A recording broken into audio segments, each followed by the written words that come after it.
Hello everyone, welcome to Prodigy IS. So today we again are here with the most important sociological thinker in the history of mankind, Émile Durkheim. So Émile Durkheim, a French sociologist, often regarded as one of the principal architects of modern sociology. If Comte envisioned sociology and Marx shook up its perspective, Durkheim built it into an academic discipline. He lived from 1858 to 1917 and was the first to hold a university chair in sociology. Durkheim was deeply concerned with establishing sociology as a rigorous science of society, with its own subject matter and methodology distinct from psychology or philosophy. He wanted to understand how societies maintained cohesion and order, especially as traditional bonds were weakening in modern times due to modernity and industrialization. Durkheim's intellectual context was post war industrialization and secularization, times when questions of social stability were pressing. He famously studied topics like suicide, religion, and division of labor, and always seeking the social, not individual, explanations of the phenomena. Think of Durkheim as the scholar who said society is real, but it affects you, even if you don't realize it. So now we'll discuss his major contributions. Durkheim introduced the concept of social facts. Very important.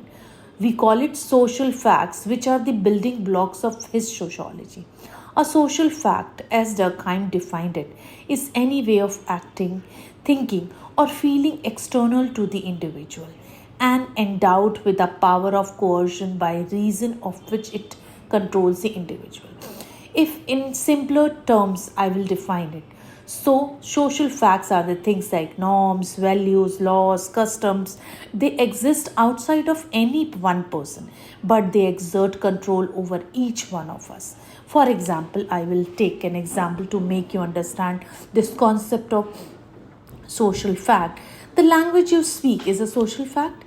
You didn't invent it, it's outside you, but it shapes how you communicate and even how you think, and you generally must conform to its rules. If you violate a strong social fact, let's say a law, you face social consequences like punishment. So, Durkheim's bold stance was that these social facts should be treated as things, meaning sociologists should study them objectively as they were objects or phenomena in nature. This was crucial to Durkheim's mission of making sociology scientific. He argued that we can measure and observe social facts like crime rates, suicide rates, marriage patterns, and find consistent relations and laws amongst them, just as a physicist would do with these physical objects. And this will greatly affect the growth of the society. To ensure sociology's scientific rigor, Durkheim even wrote the rules of sociological method, his creative, which lays out how to observe social facts without biases. He insisted that researchers set aside preconceived notions, what he called preconceptions, and approach social facts with objectivity. For example, instead of saying society is a very personal act, how can it have social causes? But Durkheim said, let's look at the data. And indeed, in his seminal study, Suicide 1897, he found that suicide rates differed by social context in systematic ways. Example, Protestants had higher suicide rates than Catholics, unmarried people higher than married, etc. These patterns showed that something beyond individual psychology was at great work. Factors like degree of social integration and regulation were influencing the rates. By using statistics across different societies, Durkheim demonstrated that suicide, which seems to be the most personal decision, always had social causes. This powerfully underscored his point. Society is real and it exerts immense influence on every individual living in this society. Now we will discuss his core concepts and theories. First is social facts, which I will continue further. We have already defined them: external, constraining, general across society. Examples include like legal rules, moral values, religious beliefs, currency system, professional norms. Durkheim said even something like currencies or language is a social fact. We are born into a world where dollars have a value or English is spoken. We don't get to decide that individually. These facts guide and limit our choices. You can't suddenly decide to trade in seashells or speak in a made up tongue language, not without any consequences. So, I will give you an example. In UPSC 2012, there was a question, and the question was social fact is to be treated as a thing discussed. So, in that type of question, you will basically explain Durkheim's idea above, illustrating with examples how we study, say, religion or crime rates objectively. You could cite Durkheim's own words that by treating social facts as things, we approach them with the same detachment a chemist has for a chemical, not judging, just observing. The second was division of labor and solidarity. In his first major work, The Division of Labor in Society, it came in 1893. Durkheim explored how social order is maintained in different types of societies. He introduced two types of solidarities. He introduced two types of social solidarity, social cohesion. First was mechanical solidarity, second was organic solidarity. Now we'll discuss mechanical solidarity. It's found in simpler society. Example, small tribes or traditional communities. Here people feel more connected because they're similar. They do similar work, have similar values and lifestyles. Solidarity is mechanical because it's automatic, like machine parts which are alive. Such societies typically have strong collective conscience, shared beliefs, and individuals more or less subsume their identity in the group. Law in these societies, Durkheim noted, is often repressive, punishing divines harshly because any violation is seen as an assault on these common beliefs, right? So now we'll discuss the organic solidarity. Characteristics of complex modern societies with high division of labor, like our industrial ones, there exists organic solidarity. Here, solidarity comes not from being alike but from interdependence. Like as in an organism, different organs do different functions but need each other. People have varying roles, specialized jobs, lifestyles, but precisely because of that, they rely on others to fulfill their needs. They cannot fulfill few needs themselves. They have to depend on others to fulfill their other needs. For example, you rely on farmers for food, teachers for education, doctors for health, and they rely on others too. So the collective conscience in such societies is weaker. There is more room for individual difference, and the law tends to be restitutive, focusing on restoring order or contracts rather than punishing moral transgressions. Durkheim saw organic solidarity as the newer form holding modern societies together, but it's more complex because increased individuality can also lead to feelings of isolation if the interdependence breaks down. Now, what's the analogy? Mechanical versus organic. Think of mechanical solidarity like a circle of identical monks, all following the same code. Uniformity binds them, whereas organic solidarity is like a bustling city where a tech engineer or a baker or a bus driver each live very different lives, but they all need each other's services to get through their day. Difference and specialization binds them. This kind of question was asked in 2021, explained whether Durkheim's theory of division of labor is relevant in the present day context. So, in answering that, you will describe these solidarities and note that even today, as jobs diversify further, we certainly have organic solidarity, but also new forms of mechanical solidarity in small communities or nationalistic sentiment, etc., making Durkheim still relevant. Now, we'll discuss the anomie. As societies transition to modernity, especially during rapid change like industrialization, Durkheim warned of a condition called anomie. What is anomie? Anomie is a state of normlessness or lawlessness or inadequate regulation of individuals by society's norms. Essentially, old norms may break down before new ones gets developed, leaving people without clear guidance on what is expected. In division of labor, he noted that if the specialization in society isn't well regulated by shared values, individuals can feel disconnected or unguided. This is anomie. He later famously used anomie in his study of society, identifying anomic society as the type that occurs when social regulation breaks down. For example, during a sudden economic depression or boom, when people's lives are suddenly uprooted and the usual rules don't seem to be applied. Suicide rates jump because the collective order is disrupted or disturbed. Now we'll discuss his suicide study, which is very important. We have already touched on it.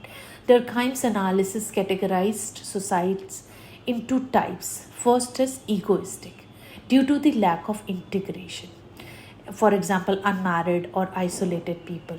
Second is altruistic, too much integration. For example, a soldier sacrificing himself for the nation. Third is anomic, lack of regulation in times of sudden change. And later he also mentioned fatalistic, too much regulation, no hope. Example, like a slave. So the details may be beyond what UPSC asked for directly, but this study is a proof of concept of Durkheim's approach, showing social factors at work in individual acts. Right? For example, I'll discuss a question which was asked in UPSC 2017. Discuss distinct sociological method adopted by Durkheim in his study of society. You will talk about how Durkheim used comparative statistics, identified social causes, integration, regulation, etc., and treated society rate as a social fact. Then came religion and collective conscience. In his artwork, The Elementary Forms of Religious Life, in 1912, Durkheim studied indigenous totemic religions to understand the essence of religion. He concluded that religion is society worshipping itself in a way. The symbols considered sacred, like a totem, actually represent the group's collective power. Religion, for Durkheim, was vital in creating social cohesion and a shared identity. That is called collective conscience. He showed how, even in modern secular societies, we have collective rules and symbols like flags or national anthems that play a similar integrative role. UPSC have asked many questions on Durkheim's views on religion's role and its relevance today. So you can discuss all the things we have just talked about. Now I'll give you more exam connections and cues. There was a question in 2022 in UPSC mains, and the question was, Durkheim argued that society is more than the sum of individual acts. Discuss. This directly points to the social facts and collective phenomena. In this answer, you'll explain that Durkheim means we cannot understand social patterns by just aggregating individuals. Society has properties, suicide rate, crime rate, etc., that are irreducible to individuals. The whole is greater than the sum of the parts. Use examples like languages or rates to illustrate, right? Again, there was a question in 2020, what are the problems in observing social facts in Durkheim's views? Here you'll recall Durkheim's rules and mention difficulties like avoiding biases, defining a social fact clearly, separating it from individual manifestations, etc. Durkheim said we must discard preconceptions and should use statistics to capture social currents. So this could all be discussed in this question, right? Questions on anomie or division of labor, as mentioned earlier, this can also be asked in UPSC. Why I am discussing these questions? Because by these questions you'll understand the works and contributions of Durkheim and can understand his work, the depth of his work in sociology. Now I'll discuss in short how Durkheim shaped sociology's scientific foundations. Durkheim solidified the idea that sociology has a distinct domain, social reality that cannot be reduced to individual psychology. By insisting on treating social facts as things, He gave future researchers a license to collect data on crime, society, family patterns, etc., and analyze it for social causes, for the growth of the society. He basically conducted one of the earliest pieces of quantitative social research. The suicide study we can take as an example, which is why he is often credited with truly making sociology scientific. He also showed the importance of theory. His concepts of solidarity explained how the nature of social bond changes with societal complexity, giving sociology a theory of social cohesion and pathology, anomie being a pathology of modernity. In terms of legacy, Durkheim's work laid the groundwork for structural functionalism, the idea that society's parts have functions in maintaining the whole. You can see the seeds of that in his solidarity concept and his analysis of religion and crime as serving functions. For an example, a bit provocatively, he said a little crime is normal and useful because it challenges norms and can lead to social adaptation. So, it is provocative also, but yes, he said this and it fits somewhere right also in some context. Now we'll see some real life examples where the kind fits good in action. Think about something like wearing a seat belt. Why do we need mostly? Why do most of us do it? It's not just an individual choice. It's a law. It's a legal norm backed by collective belief in safety.